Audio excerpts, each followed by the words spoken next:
welcome back to the New Book Review. Each week we'll be taking a look at some of the new books coming with Prince George Public Library. This week we'll be looking at some new adult titles. And without any further ado, let's look at some books. Hey everybody, I'm here to talk about a great book I just read, Queenie by Candace Carty-Williams. It follows the main character, Queenie, through a major transition period in her life. She's 25 years old, she's Jamaican British, and she just split with her long-term partner, and she then has to start wading through some terribly racist first dates. She works for a newspaper where she's often tokenized because she's one of the few black people working in the office, and she starts to have pretty severe anxiety and panic attacks. So one thing that I really like about this book is the writing style. It's very light and accessible. I found it very easy to jump into, but it also doesn't shy away from some very heavy topics. There are some truly awful people in her life who continue to take advantage of her, and I really appreciated reading a book where I learned something and I gained some perspective reading about someone whose life is different from mine. So this book has been described as a cross between Bridget Jones's Diary and Americana, and I think that's pretty accurate. I would label it as an anti-romance novel. So if you want a book that you can burn through in a couple days, but also something that gives you a little bit to chew on, I highly recommend borrowing this book from the library. Our next book is How to They Them, a visual guide to non-binary pronouns and the world of gender fluidity by Stuart Getty. Ever wonder what non-binary or gender non-conforming really means? And how the heck do you use they, them for just one person? Isn't it supposed to be plural?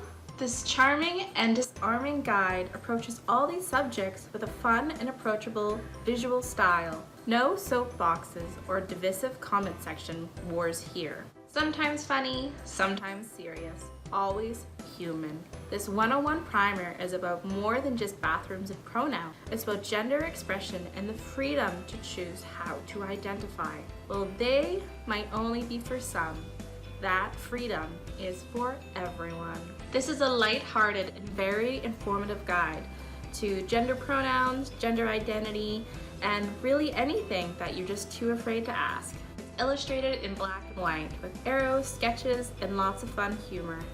The author also includes parts of their own story as a person that identifies as non-binary, and sprinkles in parts of their story to the narrative. While pronouns are only one part of a person's identity, it is a vital one.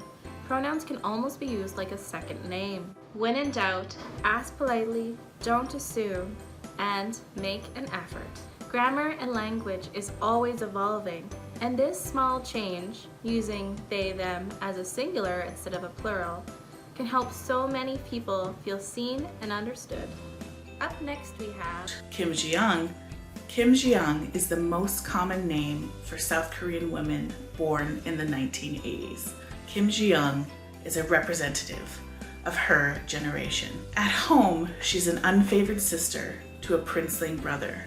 In primary school, she is a girl who has to line up behind boys at lunchtime. In high school, she is a daughter who is blamed by her father for being harassed late at night. In university, she is a good student who is not put forward for internships by her professors. In the office, she is an exemplary employee who's overlooked for promotions. At home, she's a wife who has given up her career to take care of her husband and her baby. Kim Ji-young is depressed. Kim Ji-young has started to act out. Kim Ji-young is her own woman. Kim Ji-young is insane. This book is a minimalist novel about gender inequality in South Korea. It was recently named to Time magazine's top 100 books to read in 2020 that sparked such controversy that female celebrities who admitted to reading the book were trolled online, and female actresses that were cast in the movie adaptation were publicly harassed, and young couples in South Korea were breaking up over its subject matter. Despite the fact that South Korea is one of the most advanced countries in the world, in a 2016 article published by The Economist, it was ranked last, the best and worst places to be a working woman.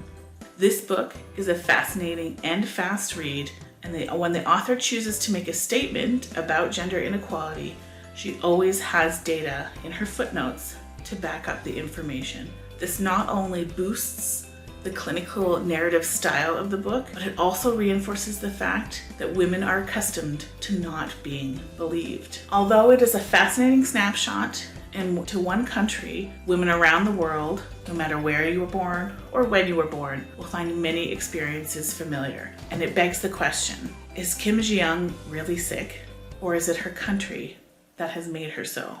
And that's all the books we have for this week. Thank you so much for watching, and as always, check out these books.